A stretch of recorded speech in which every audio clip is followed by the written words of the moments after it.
On the evening of the 4th of November, 1605, in the cellars beneath the Palace of Westminster, a lone conspirator stood sentry over 36 barrels of explosives intended to kill the king. But the conspirators had been betrayed. Royal guards rushed in and arrested the sentry, and under torture, he revealed the whereabouts of his fellows. The English, relieved not to have lost their Scottish king, celebrated the near miss with a day of Thanksgiving, still remembered now as Guy Fawkes Night.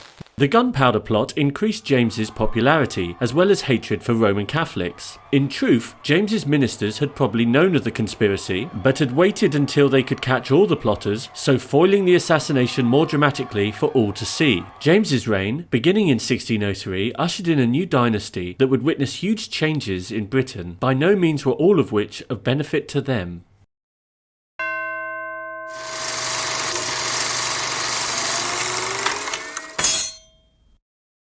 Although king of both nations in Britain, James's ambition to unite them remained unfulfilled. A union flag was adopted for the island, but there was no union politically. James just so happened to be king of both England and Scotland at the same time. In Henry VIII's time, most people accepted the idea of an all-powerful monarch. The trouble was England had changed since then, and the monarchy was ill-equipped to understand or adjust to these changes. Taxes could only be raised by Parliament, and they were highly critical of royal government and inclined to attach conditions to its grants, and gradually these disagreements spiralled into open war in 1642. By this time, James's son Charles I was king. His support in the Civil War primarily came from the nobility and traditional royalist strongholds such as the north and west of England. He also found support amongst the Welsh and Catholics. Parliament's support came from London, the South East, and the Navy. Their control of the richest parts of the country ultimately won them the war, but most of the early battles were indecisive. One MP, Oliver Cromwell, played a huge part in Parliament's victory by creating a national military, the New Model Army. All of its soldiers wore the same red uniform, were paid regularly, and were well trained. The New Model Army won a decisive victory at Naseby. The Scots had tried to avoid the fighting where possible. They eventually sided with Parliament when it was clear who was going to win. However, after unfavourable terms from Cromwell, the Scots reconsidered and supported the king. They were soundly defeated and left powerless under the New Model Army. The trial and execution of Charles I followed, but the fall of the axe was greeted with groans from the crowd, not cheers. Many were worried executing the king was a sin, and that their world would be turned upside down. For the first and last time since the Anglo-Saxons, Britain had no monarchy at all. More practically, the country had to face two serious questions.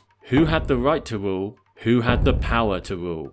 Many ideas for changing the law, the church, and the system of voting were debated. Thousands of pamphlets were printed. One group, the Levellers, wanted all men to be allowed the vote. Another, the Diggers, wanted people to have the right to share all land in common. There was even a march by women to demand greater rights for themselves in government. But all these viewpoints were crushed by the one group with the power to rule, the New Model Army, led by Cromwell. Under Cromwell's rule, he attempted to make people behave in a more godly way. The theatres were closed down, and swearing was banned. On a more tolerant note, he permitted Jews to return to England, having been expelled from the country nearly 400 years earlier. Cromwell could rule because he enjoyed the support of the army. However, his son Richard did not. After Oliver Cromwell's death, both the people and the army were not keen to support a Cromwellian dynasty. By 1660, the answer to who had the right to rule was Charles I's son, also named Charles, so Charles II. He had been a boy when he had been forced to escape Britain, at one point hiding up a tree to avoid capture. This was later celebrated by many pubs taking the name the Royal Oak. Charles II was heartily welcomed back to London and given a tremendous coronation. However, it was clear a king could be unmade as well as made, and when the rule of Charles II's brother became intolerable due to his Catholic leanings, it was Parliament who invited William and Mary to rule as joint monarchs instead. This so-called Glorious Revolution was a victory for Parliament, as the Bill of Rights William and Mary agreed to sign confirmed once and for all Parliament had both the power and the right to rule. By 1660, London, the largest city in Britain, had a population of around 500,000, but sanitation had not managed to keep up with the increasing numbers of people, and plagues were a regular menace, the largest in living memory happening in 1665.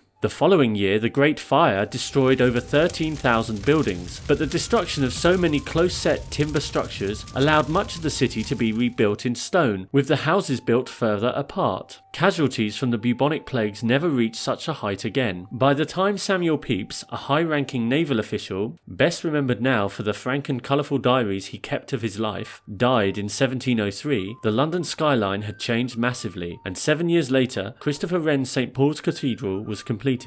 When William became joint monarch, England's foreign policies shifted. Until then, there had been much fighting with the Dutch over maritime trade that had most notably led to the humiliation of the Dutch sailing unchallenged up the Medway in Kent, raiding the docks there, and, more positively for the English, the capture of New Amsterdam, which was renamed New York. Now William brought England onto the Dutch's side in the Grand Alliance which was built up to combat the growing power of France. These series of wars were to last on and off until 1815, leading to some historians calling this period the Second Hundred Years' War. As with its namesake, the English achieved some notable victories over the French, such as the 1704 Battle of Blenheim, with the Duke of Marlborough at the helm. By the turn of the 18th century, England had transformed from an offshore island of little military significance into a major European power. At the heart of this military success was a fundamentally new approach to finances. The reduction of royal control during the Civil War had freed up markets away from inefficient monopolies, allowing for more competition and growth. Trade surpassed agriculture in terms of profitability. The Bank of England was founded, and Parliament created a funded national debt which allowed for more readily accessible money to finance wars. These wars brought new territorial rewards, and so new trading opportunities. In 1607, Virginia became the first English colony and went on to become a successful tobacco producer. The first English post in West Africa was set up in 1631, which slowly at first allowed England to enter the transatlantic slave trade.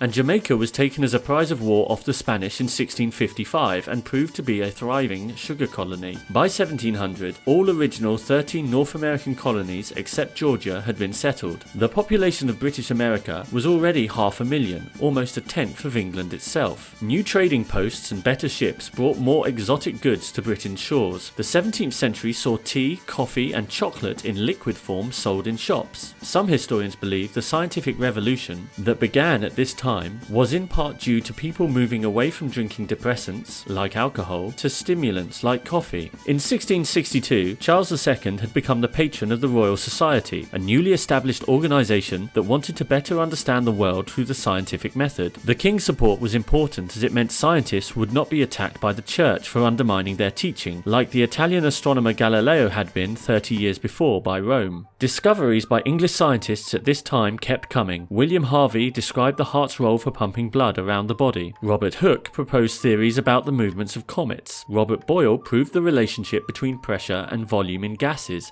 And most significantly of all, in 1686, Isaac Newton's Principia showed that all objects attract each other by a force called gravity, and that the universe operated on a series of immutable scientific laws. In search of these discoveries, better tools for measuring and observing were invented, such as the microscope and telescope.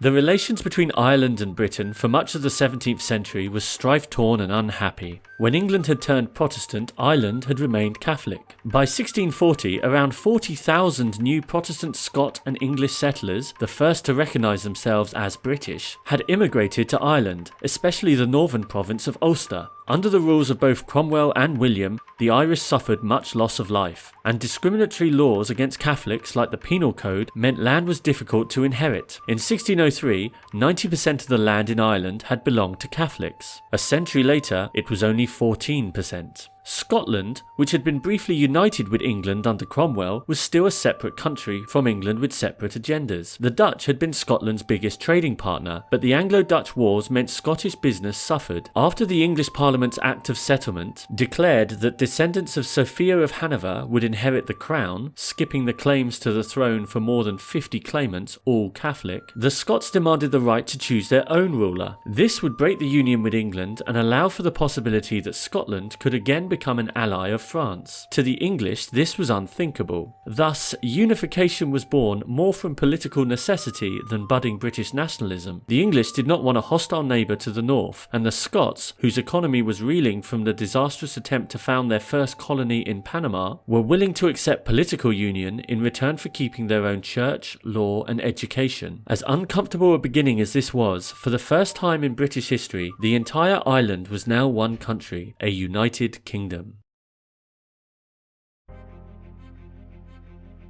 This period begins with James VI of Scotland becoming the first of England as well in 1603. James's English subjects, and especially the English Parliament, increasingly disagreed with his rule and that of his sons. Some Puritans elected to found their own settlement away from James's persecution in 1620, the Pilgrim Fathers. Others stayed on and defied the king. England went to war in 1642, Scotland and Ireland were dragged into this conflict and for a short time under Cromwell were united in a Commonwealth Republic. But upon the return of Charles II in 1660 became separate kingdoms again. During this time, Britain became more powerful militarily and economically and began to excel in science and technology. The Bill of Rights established the supremacy of Parliament over the Crown, and in 1707 the Act of Union united England and Scotland politically for the first time.